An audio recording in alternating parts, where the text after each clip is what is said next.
Hi, welcome back to Christine's Home Affairs. This pincushion has been featuring in lots of videos, unintentionally, but it has been featuring in my videos, and I've had so many people ask me, did I make the pincushion? Is there a pattern for it? Would I do a video for it? So yes, yes, and yes. Initially when I did this, it was probably about 10 or 12 years ago. It was a pattern from the Moda Bakeshop, and it just used 2.5-inch squares. I will pop a link to the original pattern in the comments section down below. I'll also put the list of requirements in the comments section down below as well. It's got prairie points, 2.5-inch squares and hexagons in the center. But what we're going to do today is the prairie points, the 2.5-inch squares, and I'm actually going to do just a 9-patch center, but we'll cut a circle out of it rather than doing hexagons.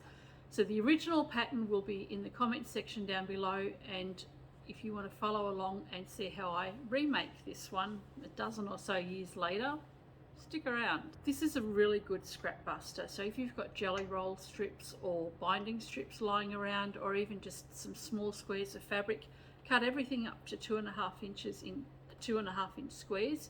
You'll need 60 of them all up, so just 60 2.5-inch squares. You can see on the sides I've just got a bunch of squares stitched together. It's got a whole heap of prairie points, and inside, in the middle there, if you have a look underneath, it's a whole lot of hexagons. The one I'm going to show you today, we're going to use 2.5-inch squares, 2.5-inch prairie points, and 2.5-inch squares on the side. So I'm just going to modify it just a little bit, just for simplicity. What I've got here is a whole bunch of 2.5-inch squares. So we're just going to use a whole lot of scrap fabric. And what we're going to do is, to begin with, is just take 9 pieces of fabric, and we want an assortment of lights and darks. So we want to lay this out. So we have dark, light, dark, and then we'll have light, dark, light, and then we can have a dark, a light, and another dark. So lay this out exactly how you think you'd like to have it. I might actually just pop these on the opposite side. Okay, so we've got dark, light, dark, and then we've got light, dark, and light, and dark, light, and dark again.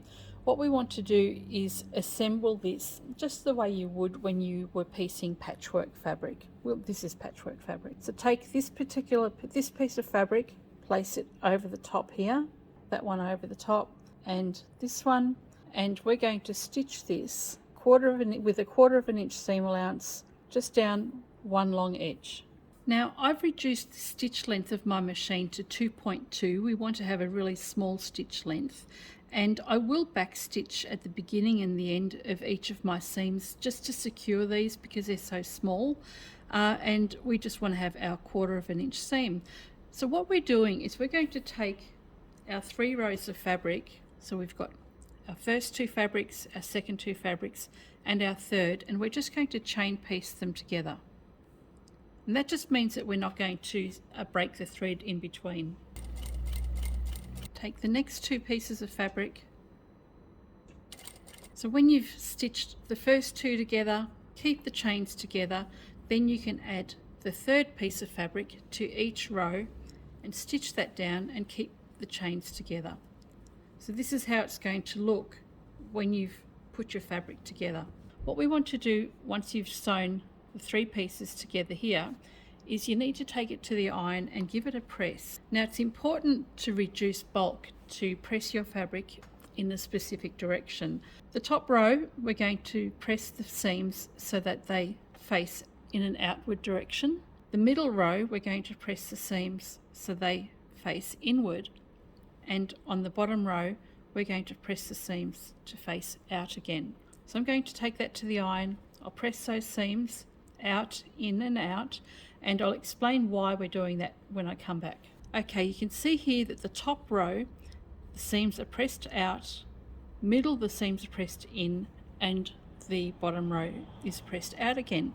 When we put this together, so if we take the top row or any row, by having the seams going in opposite directions, so this one is going to the left and this seam is going to the right, when we place the 2 rows together, we can actually lock them in place, and this will give us really nice seam alignment on the other side. So you can see that goes to the left and that goes to the right, and it's the same on this side as well. They go in opposing directions and they lock in place really nicely, and we'll just clip that and we can do another 1/4 inch seam all the way along. For the other side, open that out. We'll bring the bottom row to the middle and we're going to do exactly the same. So in this case, we've got the seam going to the right, just locks into place there with the other seam going to the left. So this reduces the bulk in the fabric layers, but it also helps your seam alignment. So you can see there, the lines are going to be really nice and straight. So we'll take that and do a 1/4 inch seam all the way down.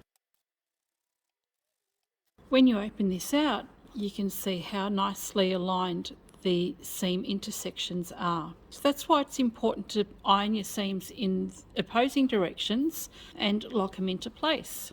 We'll just finish the other row and we'll take that to the iron and we will press the seams to the direction that it actually wants to go. So you can see the seam wants to go outside, so we'll just press that to the outside. There's our 9-patch square, which we will use for the top and the bottom of the pincushion. So we'll go and assemble the other 9 squares exactly the same way. Once you've done your 2 9-patch squares, we'll also need 2 pieces of batting. Now this is just an iron-on batting. You don't want to use something too thick. We just want something with a little bit of body, so use a pelon or a lightweight batting, but just something nice and thin. Place your fabric over the top and we'll fuse that together, and then we're going to make our cutout for a circle. So my square has been attached to my wadding. Before I cut out a circle, what I want to do is just quilt this lightly. So if you like to do a bit of fancy quilting, you can go right ahead and do that. All I'm going to do is just go on either side of the stitched line and just go really, really close to the very edge and do that on all 9 squares. Now quilting this is completely optional, but it does help to stabilize everything because we are going to be using this to whack a heap of pins in. So all I've done is just stitched really close to the edge on both sides of each of the squares. Now we can trim this down to 6 inches. I have a trivet here, which is the right measurement across. So we want to center the trivet, or your circle, directly over the top of your fabric and make sure it's nice and even all the way around. And then we'll just mark a circle all the way. Once you've marked your circle, we can cut that out. And we'll do that for both pieces. Now we want to take 9 squares and just stitch them together in opposing colors. So we want lights and darks together, and we'll stitch them together in one really long row. So just grab a whole heap, stitch them in pairs, then join them together until you have 9 in a row, and we'll do 2 rows of 9.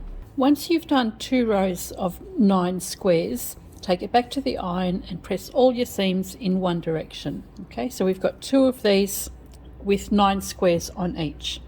Now we're going to get our prairie points ready, and our prairie points need to go around our top and bottom circles. So with your remaining squares, we will do 24 prairie points. So what you need to do is take your square, fold it in half, wrong side together, and fold that in half again.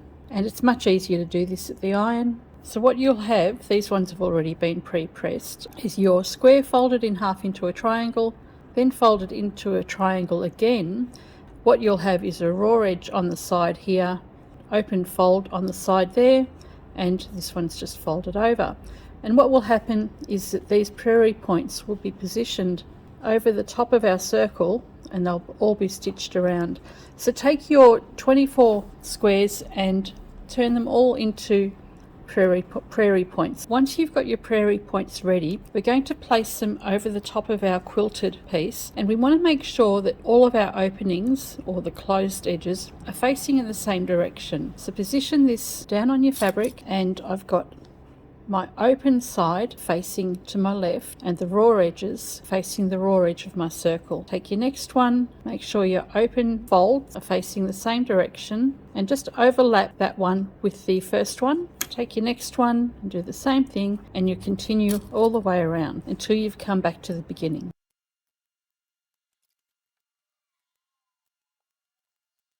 When you get to the last one, place that over the top and just pop the other one, the original one, over the top again, so that you've got it over under system happening. There we go. So just make sure your prairie points are nice and evenly distributed around the circle. So once you're happy with it, then we can go and take this to the machine, and we're just going to do a narrow stitch all the way around. Before we stitch our prairie points down, I just want to close up this row of 9 squares. So we'll go back to the beginning with right sides together. We're just going to join the 2 ends together, and that'll form a whole tube of all the fabric. So we want to do that with both our 9 pieces of 2.5-inch squares. Now we can take our circle with the prairie points in position, and we're going to do less than 1/4 of an inch seam all the way around. Once you've secured the whole thing down and you're happy with it, I like to just go around and do another stitch all the way around.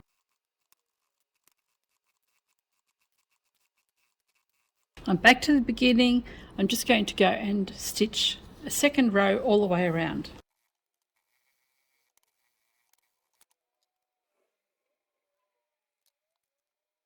So the prairie points have been pressed up.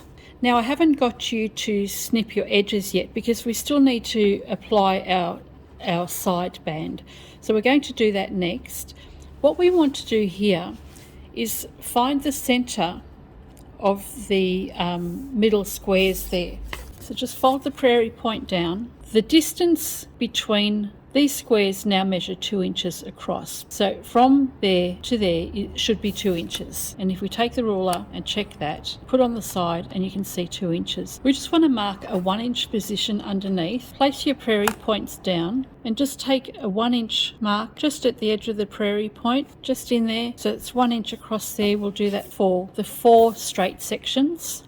You can actually just fold this in quarters and mark a section. The other thing you could do is fold this in half, put a pen mark on either side, and fold it in half again and put a pen mark on either side. Take your tube, and we're going to fold this into 4. So it doesn't really matter where the seams are. Fold that in half there. Oh, this one happens to be on a seam. And then we're going to bring this fold up to the stitching line. So we want 4 equal sections on this particular piece of fabric. Make sure you have right sides together. So we want the seam facing up.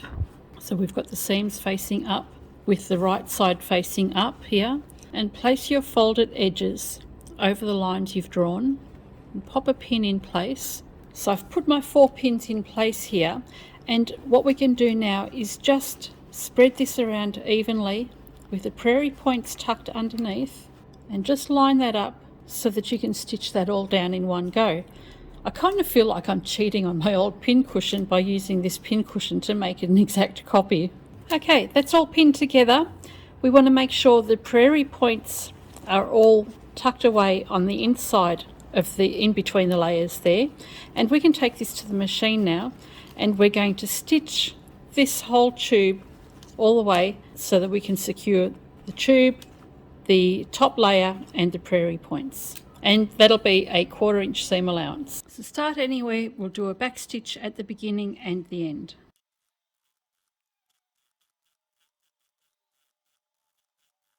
We've come back to the beginning. Just make sure all your fabric has been caught all the way around. And because I'm going to stuff this really, really well, I want to do another row of stitching just so that this is never going to come apart. Now that we have finished sewing our circle down, I'm just going to go and clip the curves. And clipping the curves is going to make it so much easier to have your seams sitting nicely on the other side. So we only want to clip the curves up to the stitching line, and we'll do that all the way around.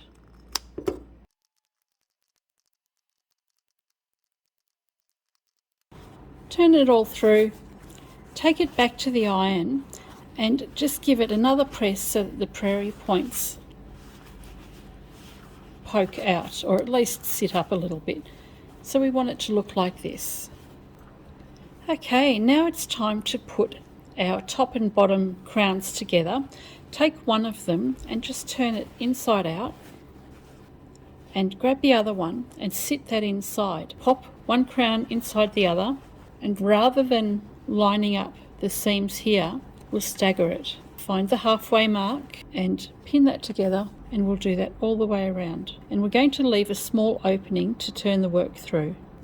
When you've come back to the beginning and you've got the whole lot nicely lined up, what we're going to do is just take out a couple of pins.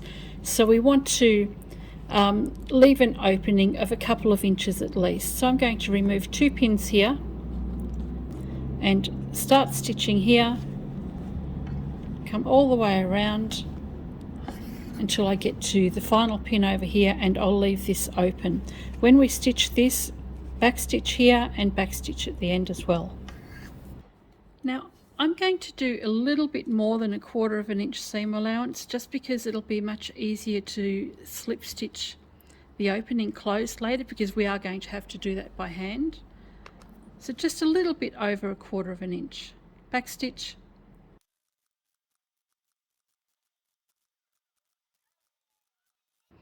And when you get to the last pin, backstitch.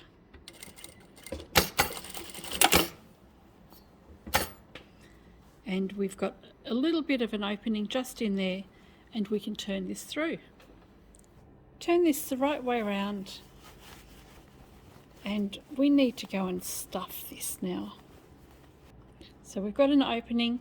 We're going to get some, whatever it is you want to use. I'm just going to use some toy fill or fibre fill and stuff this really, really well. Now I don't have any fibre fill with me, so I've got a bunch of Dacron and old bits of wadding, things like that, that I've just cut up it roughly into squares. I'm going to stuff my pincushion with that, but I would recommend going and just getting a nice big bag of toy fill or fibre fill and stuffing your pincushion. Now when you think it's stuffed enough, keep on going. Because if you squash it down, you'll see that there's actually plenty of room inside. Okay, so it doesn't look like much just yet, but once we've closed this up and put some braid or something around it, and then put our buttons in it, it's going to look almost as good as this one. So now we need to go and slip stitch this together, and the reason I wanted a little bit bigger than 1/4 inch seam allowance when we were sewing this row together was just to make it a little bit easier to actually stitch this together. I've got 2 strands of thread. I've knotted the end, and find your opening, and we just want to slip stitch this in place. Come up in between the layers just to hide our knot, and then bring the edges together, and we can slip stitch this in place. Now remember at the beginning of the video when we were putting our pieces together, I said to backstitch when we were putting our squares together.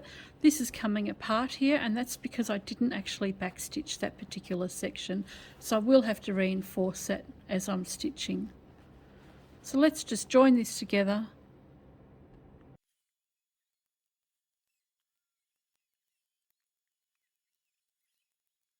Once your pincushion has been stitched together at the side, what we want to do is give it some body. So at the moment this just looks like a big fat blimp. What we want here is to put something around to decorate it, but also to bring it in a little bit. On here I've got a gold braid, and what I've done here is just hand stitched it down on the top and bottom.